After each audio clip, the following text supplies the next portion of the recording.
총선이 한 달도 남지 않았습니다. 민주당에게 험지로 불리우면서 단 한 번도 지지하는 이 국회의원 정당이 바뀌지 않았던 TK, 강력한 TK 지역이 있습니다. 대구 경북 지역인데요. 이곳의 민심을 알아볼 예정입니다. 먼저 오늘의 주인공 영상을 통해서 보고 오겠습니다.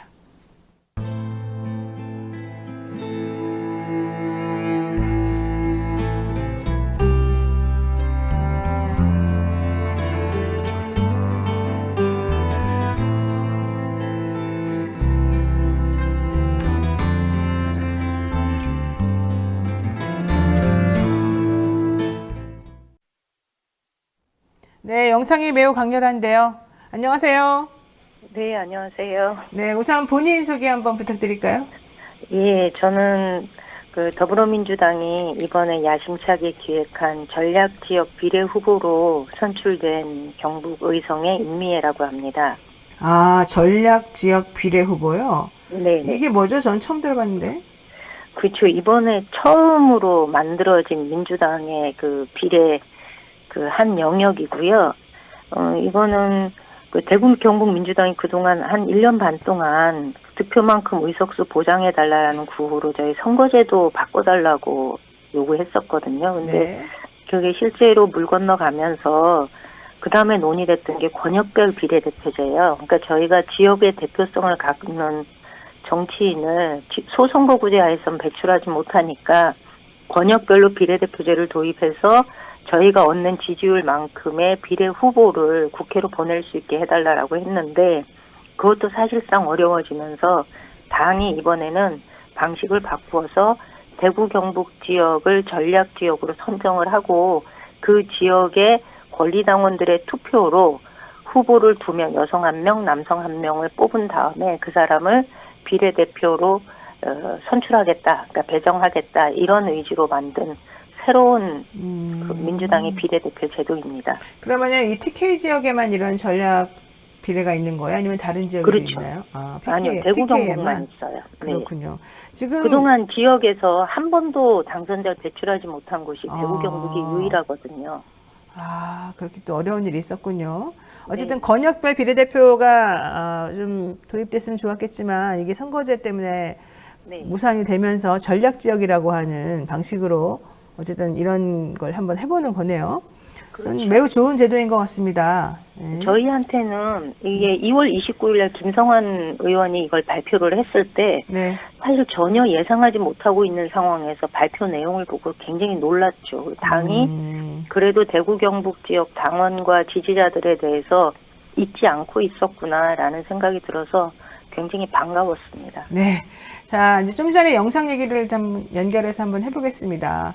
지금 보니까 임미애 후보는 대구 경북이 굉장히 위기다. 전국에서 예산을 4번째로 많이 쓰는데 그런데도 가장 가난한 사람들이 바로 이 경북 도민이다. 그런데 왜 아무도 미안해하지 않고 아무도 부끄러워하지 않냐. 아무도 왜 책임을 지려 하지 않느냐. 우리가 이제 책임지겠다. 이런 얘기잖아요. 네네. 아, 대구 경북이 지금 그런 상황이에요? 가장 가난해요? 처음 알았는데. 네. 1인당 지역민들의 총소득이 가장 낮습니다. 예, 특히 경북의 경우는 북부권이 농업소득이 주를 이루고 있는데요. 네. 짐작하시다시피 농업소득이 그렇게 지금 농가소득이 많지 않기 때문에 그런 측면도 있고요. 구미나 포항의 산업도시의 경우도 거기가 소득을 좀 이끌어줘서 그나마 이 정도이지 그렇지 않았다면 아마 소득은 더 낮았을 텐데요. 네. 우리가 이 대구 경북의 위기라고 하는 것 중에 어쩌면 이 소득 문제뿐만이 아니라 의료, 사회, 복지, 문화 모든 분야에서 사회적 지표가 바닥 수준입니다. 그리고 청년들이 일자리가 없어서 외주로 빠져나가는 평균 숫자가 1년에 한 12,000명 정도? 실제로 이렇습니다. 그러니까 지역이 활력이라는 것이 뚝 떨어져 있고요. 네. 그래서 저희가 22개 시군으로 이루어졌는데 지방소멸 지수가 높아서 지방소멸 시군이다 이렇게 지정된 곳이 무려 16개에 이릅니다. 아, 지방 소멸될 가능성이 그렇게 높다 이런 네, 말인가 본데요. 세상에 이게 어렵군요. 그런데 이제 어쨌든 우리 후보님께서는 더불어민주당 경상북도당 위원장으로 있다가 최근에 이제 더불어민주연합의 비례 후보로 추천이 된 거잖아요. 네. 그렇다면은 임 후보가 그래도 가장 이 동네를 잘 알고 이 동네에서 의정 활동을 하면서 가장 힘을 좀 쏟을 수 있는 능력자다, 뭐 이런 식으로 인정이 되었던 것 같아요. 제가 그렇게 봐주신 거죠, 당원들이. 네, 자, 그 소감 한마디 일단 해주시죠. 이게 사실 다른 사람들이 저한테 축하한다 이런 얘기 하는데, 기쁘다기보다는 굉장히 막중한 책임감이 느껴져서 좀 무겁다라는 생각을 많이 합니다. 그래서 대구 경북 지역의 민주당 정치의 지평을 넓힐 일종의 교두보잖아요. 네. 이제 이 교두보의 역할을 제가 잘 해내야 다음번 지방선거나 그 다음 대선에서 민주당 정치의 효능감을 시도민들한테 보여주고 그래서 민주당 지지를 높여나가는 것이 제 역할이어서 좀 책임감이 아주 무겁게 느껴지죠. 네, 책임감이 무겁게 느껴지는 건 뭐 당연할 것이고, 어쨌든 그렇게 비례 후보로 추천이 됐다는 거는 그 동네에서 그만큼 고생을 했다는 얘기일 텐데. 네. 제가 민주당으로 선거를 치른 게 남편이 2004년도에 국회의원 선거 출마하면서 제가 2006년도에 지방선거 출마를 했거든요. 네. 당시 열린우리당으로. 네. 선거를 4번을 연달아 치렀고 22년도에는 제가 전략공천으로 민주당의 도지사 후보로 출마를 했었습니다. 부부가 정치에 대해서 많이 또 기여를 하고 계시는 그런 분들이군요. 자, 그렇다면 좋습니다. 최근 우리 여론조사 기관인 미디어토마토가 조사를 한번 네. 해봤는데요. 더불어민주당이 지역구 투표에서 우세하고 비례대표 투표는 조국 혁신당에서 이제 앞섰다고 해요. 그런데 지금 후보님이 나오는 거는 이쪽 지역의 TK 지역의 비례로 나오신 거잖아요. 네. 그럼 본인이 당선되기 위해서는 어떻게 해야 당선이 되는 거예요? 조국 혁신당이 지금 민주당 비례 투표보다 높잖아요, 지지율이. 네. 근데 저는 이거는 어쩌면 당연한 흐름이다 이렇게 봅니다. 조국 혁신당이 새롭게 영입하는 후보로 영입하는 인사들이 대중적 인지도가 굉장히 높잖아요. 그래서 네. 인기를 얻는 건 당연한데 아직 민주당이 비례 라인업이 드러나지 않아서 조금 이 지지에서 뒤처지는 측면이 있다 이렇게 보고요. 저 같은 경우에는 그 더민주연합의 전체 득표율을 높이기 위한 측면은 조금 더 논의를 해봐야 되겠지만 저는 대구 경북을 지역을 기반으로 하고 있는 후보니까 아무래도 대구 경북의 시도민들을 대상으로 지역의 문제점 그다음에 저희가 수십 년간 대구 경북에서는 한 당이 모든 정치 권력을 독점하고 있었거든요. 네. 자치단체장 그다음 뭐 국회의원까지 이들이 어떤 성적표를 시도민들한테 보여줬는지를 저는 평가받는 자리가 되어야 된다고 생각해요. 그래서 그런 이야기들을 그들의 지난 수십 년간의 성적표를 시도민들한테 보여주고 그 대안 세력으로 평가를 통해서 이 민주당이 더불어민주연합에 받을 수 있도록 그렇게 해야 하지 않을까 이렇게 생각하고 있습니다. 그러니까는 그 비례 정당이 얻는 득표수에 따라서 이 TK 지역의 비례 후보가 결정되는 건지 아니면 뭐 지역구의 숫자 플러스에서도 따로 뭐 결정하는 방식이 있는 건지 제가 잘 몰라서. 그거는 네.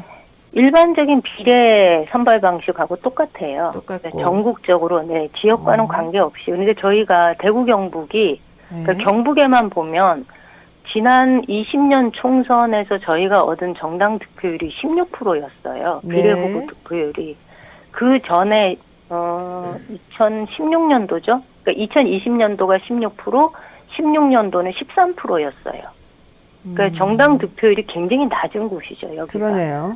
예, 그래도 저희가 20년도 총선에서 개인 후보들이 얻은 평균 득표율은 25%였거든요. 네. 정당 득표율보다는 한 10여 % 정도가 높은 상황이었는데 후보들의 전체적인 평균도 올려야 되지만 이 16% 정도 수준에 머무르는 그러니까 그때 그래도 여당인 시절에 민주당이 얻은 득표예요. 그래서 이거를 좀 한 20% 정도까지 높여야 되지 않을까라는 게 저희 계획입니다. 그러면 후보는 지금 몇 번인 겁니까? 그거는 아직 정해지지 아직 정해지지 않았습니다. 않았다? 제가 오늘 면접을 보러 갑니다. 아직 확정이 안 됐군요. 네네. 네, 자, 더불어민주연합에 대해서 결국은 비례투표 등 독려 전략을 많이 좀 세워야 될 것 같은데 잘 되시길 바라겠고요. 네. 지금 대구와 경북은 여론조사에서도 국민의힘이 우세하지 않습니까? 네. 근데 이 기조가 안 바뀌고 그대로 있나요? 아니면 좀 바뀔 가능성이 좀 있나요? 이게 저희가 일반적으로 나오는 여론조사를 저희가 그렇게 신뢰하진 않습니다. 뭐 실제로 뭐 너무 들쑥날쑥한 경우도 있고요. 그리고 과거에 비교해서 바닥의 분위기는 네. 많이 바뀌어 있다는 걸 저희가 느끼거든요. 실제로 제가 뭐 어저께 식당을 가서 이렇게 식사를 하는 중에도 사장님이 그런 얘기 하세요. 자기 국민의힘 당원이다. 그런데 이번 선거에서는 민주당을 찍겠다. 나라가 개판이다. 오. 이 책임이 민주당에 있겠느냐. 뭐 이런 이야기, 이거는 명백하게 윤석열 정부에게 그 책임이 있는 거 아니냐. 네. 뭐 이런 이야기들을 굉장히 스스럼 없이 해주시고요. 또 그래요? 농촌에 가면 네. 그래도 민주당 정부였을 때 농민들이 살기가 훨씬 좋았던 것 같다. 쌀값도 그렇고 과일값도 그렇고 속값도 그렇고 이런 이야기들을 좀 해주세요. 그래서 네. 바닥에서는 민심의 변화가 읽혀지는데 저희가 해야 될 거는 이게 변화된 민심을 표로 연결하는 것이 중요하잖아요. 그렇죠. 예. 이게 이제 핵심인 것 같습니다. 그래서 저희가 신뢰를 조금 더 보여주고, 우리가 충분하게 당신들의 의사를 대변해 줄 수 있는 정치 세력이라는 것에 대한 확신을 주는 것이 되게 필요한 것 같아서, 네. 그렇게 좀 노력을 할 계획입니다. 네, 더불어살기님께서 임미애 후보 험지에서 늘 민주당원으로 고생하시는 분입니다. 라고 얘기를 또 해주셨네요. 네, 그리고요. 고맙습니다. 네. 정권심판원이 지금 이제 화두로 떠오르고 있고, 네. 약간 그 공천 기간 동안에는 조금 수면 아래로 내려가 있다가 다시 이제 불붙는 모습이긴 하거든요. 네. TK도 정권심판원이 좀 강세입니까? 아니면 거기는 신경 안 씁니까? 있지요. 있어요? 아까 말씀드린 대로 정권심판원은 있습니다. 그것이 뭐 수도권이나 다른 지역에서처럼 많이 올라오지는 않죠. 그때 그 이유는 이분들은 현 정부가 잘하면 막 그렇게 얘기를 할 텐데 워낙 지금 형편없잖아요. 그러다 보니 말을 꺼내지 않아요. 되게 조심스러워해요. 이 정부에 대해서 이야기하고 싶어 하지 않는, 좀 피하려고 하는 경향이 있습니다. 그런데 네. 그런 분들을 만나보면 확실하게 얘기를 좀 해보면 이 정부가 참 못해도 이 정도로 못할 줄은 몰랐다, 무능하다, 이런 이야기도 많이 하죠. 그렇군요. 그러니까 거기서도 좀 정권심판원이 우세한 것 같긴 하지만 말로는 정확히는 안 하는 그런 상황인가 봅니다. 네. 과거보다는 많이 이게 높아졌다, 이런 과거보다? 생각이 듭니다. 네. 근데 천명님께서 민주당 공천 후보에서 탈락하신 분들께는 위로와 격려를 주고요. 그분 한 분 한 분들 모두 다 민주당의 소중한 자산이니까 우리 모두 성숙한 마음과 따스한 마음으로 서로 보듬고 온 힘을 한 곳으로 모읍시다. 이런 얘기를 해주셨는데 우리 임미애 후보가 그동안 계속 들어왔단 말이네요. 네. 자, 여기도 한번 해볼게요. 소개 영상, 제가 아까 잠깐 이제 소개 영상 관련해서 한번 질문을 드려본 게 이건데, 도민의 삶의 만족도가 전국 꼴찌다. 개인 소득도 전국 꼴찌다. 안전도도 전국 최하위 5등급이다. 단 한 번도 정당이 바뀌지 않았다. 이 말만 들으면 상당히 암울하고 좀 우울해지거든요. 근데 TK를 어쨌든 바꾸고 싶다는 게 지금 본인의 소망인 거잖아요. 근데 여기서 그냥 우리는 밑바닥부터 열심히 사람들 만나서 설득하겠습니다. 뭐 이렇게만 해가지고는 바뀌지 않을 것 같아요. 어떻게 해결해야지 이런 게 해결이 됩니까? 이게 저희가 오래된 숙제인데요. 네.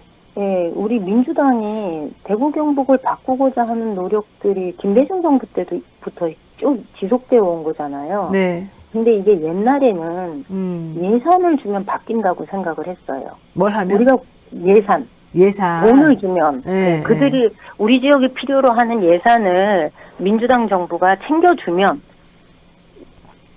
지역 사람들의 정서가 바뀌지 않을까라고 생각을 했는데 이게 시간이 쭉 지나면서 우리가 확인한 건 아니라는 거죠. 예산을 준다고 해서 바뀌지 않는다. 근데 지역이 바뀌는 기회는 저는 선거라고 봅니다.